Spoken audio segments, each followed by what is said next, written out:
आज भिडियो आम जाना कि केउ मासरे जन्मित पिला सबुठ अधिक बुद्धिमान एवं भाग्यशाली होता। आज भिडियो देखा पर आपण बहुत किसी शिखा पाइपर। ज्योतिष शास्त्र अनुसार जन्मर समय व्यक्तिर जीवन को बहुत मात्रा प्रभावित करिथाय, परंतु आपण मानकु जना अछि कि भाग्य कर्म उपर ही निर्भर करिथाय, किंतु किछि आमर पूर्वजन्मर कर्म उपर भी निर्भर करिथाय। जेमिति कि आपण देखिथिबे कि कौनसी पिला धनी घरे जन्म नहीं थाए तो केउ पिला गरीब परिवार रे जन्म नहीं थाए। एमिति काहेकि होई थाए कौन आपण केबे भाबिछंती कि? बंधुगण, यह आमर पूर्वजन्मर कर्म कारण होई थाए। जेउ लोक पूर्वजन्म रे बहुत पुण्यकर्म करिथांती एवं धर्मर मार्ग रे चली थांती, सही लोक धनी घरे जन्म नहीं थाए। एवं जे बहुत पाप कर्म करिथांती से गरीबी एवं दुख को साथी रे नहीं कर जन्म नहीं थाए। केवल एतिक नुहे, किछि लोक बहुत सुस्थ रही थांती तो किछि लोक बहुत बीमारी रही थांती। एही सब किछि ही आमर कर्म उपर निर्भर करिथाए। एवं जदि आमे चेष्टा करिबा तो आमे आमर जन्मर अवस्था बदलई पारिबा।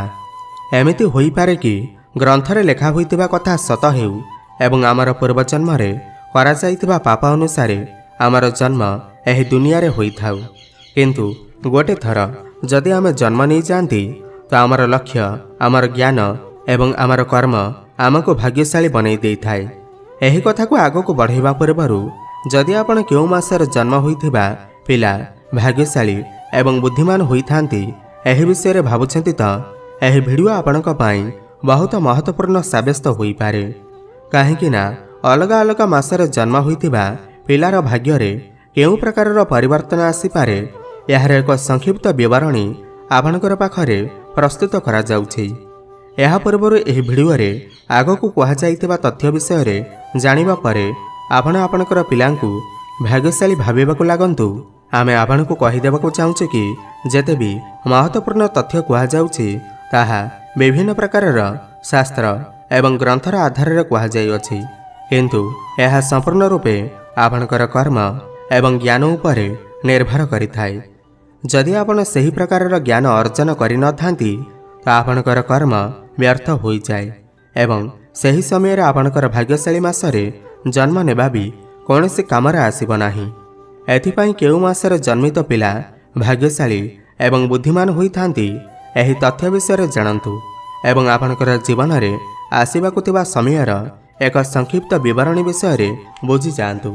एही आधार रे ज्ञान अर्जन करंतु एवं जीवन रे सफलता को सहज बनांतु।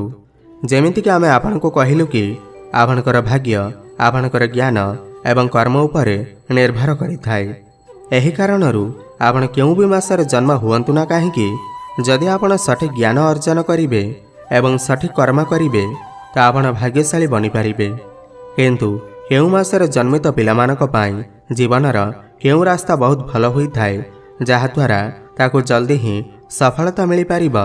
यह जानिबा पई अलग अलग मासरे जन्मित पिलामानकर आगको आସୁଥିବା भविष्यत पई एक छोट भिडियो आपणक पई प्रस्तुत करा जाइछि, जाहाकु जानिबा परे आपण आपणकर पिलामानंकु उचित मार्गदर्शन देई पारिबे एवं ताकु जल्दी ही भाग्यशाली एवं सफल व्यक्ति बनई पारिबे।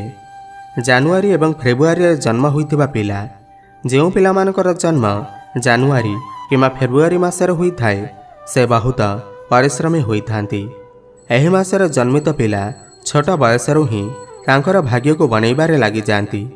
एही मासरे जन्मित पिला काहा उपरे भी भरोसा करि न थांती, जेउ कारणरू तांको सहित धोखा भी होई थाए, किंतु निजर जीवन रे बहुत सफल व्यक्ति होई जांती।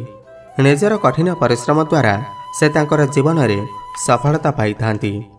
मार्च एवं एप्रिल मासरे जन्म होइतिबा पिला, जेउ पिलामानकर जन्म मार्च किमा एप्रिल मासरे होई थाए से बहुत ही क्रोधित होई थांती। एमानकर भितरे बहुत आक्रोश रही थाए एवं एमाने एमानकर भाग्य को बनैबा पाई एमाने काहाकु भी क्षति पहुंचाई पारंती। एमाने एमिति व्यक्तित्व संपन्न होई थांती कि एमाने काहार होई न थांती, केवल निजर फायदा विषय रे भाबी थांती एवं एथिपाई केते थर भूल निष्पत्ति मध्य नहीं जाई थांती। एही प्रकार पिला କାହାର କଥା ଶୁଣି ନଥାନ୍ତି। ସେମାନେ ନିଜର ସଫଳତା ପାଇଁ କାହାକୁ ବି କ୍ଷତି ପହଞ୍ଚାଇ ପାରନ୍ତି। ଏହି ମାସରେ ଜନ୍ମ ହୋଇଥିବା ପିଲା ବହୁତ ଶକ୍ତିଶାଳୀ ହୋଇଥାନ୍ତି।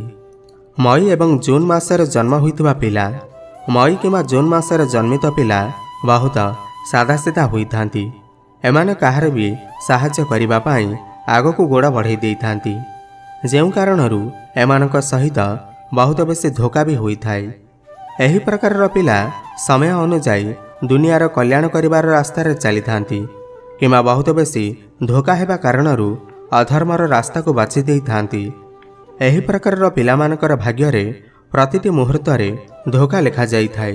କେତେଥର ସେମାନେ ଲୋକମାନଙ୍କର ସାହାଯ୍ୟ କରିବା ପାଇଁ ଆଗକୁ ଆସିଥାନ୍ତି, କିନ୍ତୁ ସେହି ବ୍ୟକ୍ତି ଏମାନଙ୍କୁ ଧୋକା ଦେଇଥାଏ।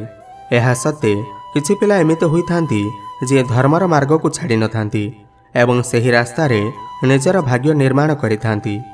ଏହାଛଡ଼ା କିଛି ପିଲା ଏମିତି ହୋଇଥାନ୍ତି କି ସେମାନେ ଧୋକାରେ ଆହତ ହୋଇକରି ଅଧର୍ମର ରାସ୍ତା ବାଛି ଦେଇଥାନ୍ତି।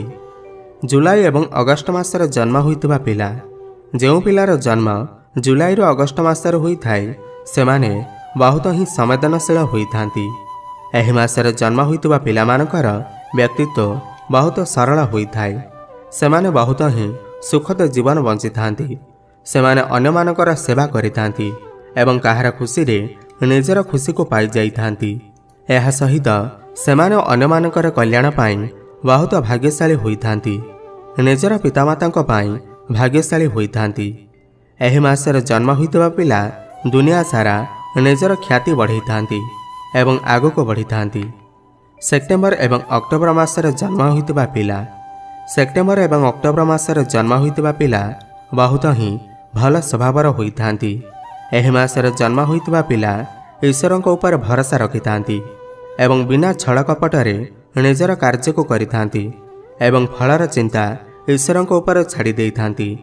ଏହି ମାସରେ ଜନ୍ମିତ ପିଲା ନିଜର ମାତାପିତା, ଭାଇ ଭଉଣୀ, ପତ୍ନୀ ଯେମିତି ଘରର ସମସ୍ତ ସଦସ୍ୟଙ୍କ ପାଇଁ ଗର୍ବର କାରଣ ବନିଥାନ୍ତି। ନଭେମ୍ବର ଏବଂ ଡିସେମ୍ବର ମାସରେ ଜନ୍ମ ହୋଇଥିବା ପିଲା, ଏହି ମାସରେ ଜନ୍ମ ହୋଇଥିବା ପିଲା ବହୁତ ସ୍ଥିର ଏବଂ ଧୈର୍ଯ୍ୟ ସ୍ୱଭାବର ହୋଇଥାନ୍ତି। ଏହି ପ୍ରକାରର ପିଲାର ଜୀବନରେ ଅନେକ ସମସ୍ୟା ଆସିଥାଏ, କିନ୍ତୁ ସେ ନିଜର ଧୈର୍ଯ୍ୟ ଏବଂ ସ୍ଥିର ସ୍ୱଭାବ କାରଣରୁ ସବୁଠୁ ସହଜରେ ସମସ୍ୟାରୁ ବାହାରି ଯାଆନ୍ତି।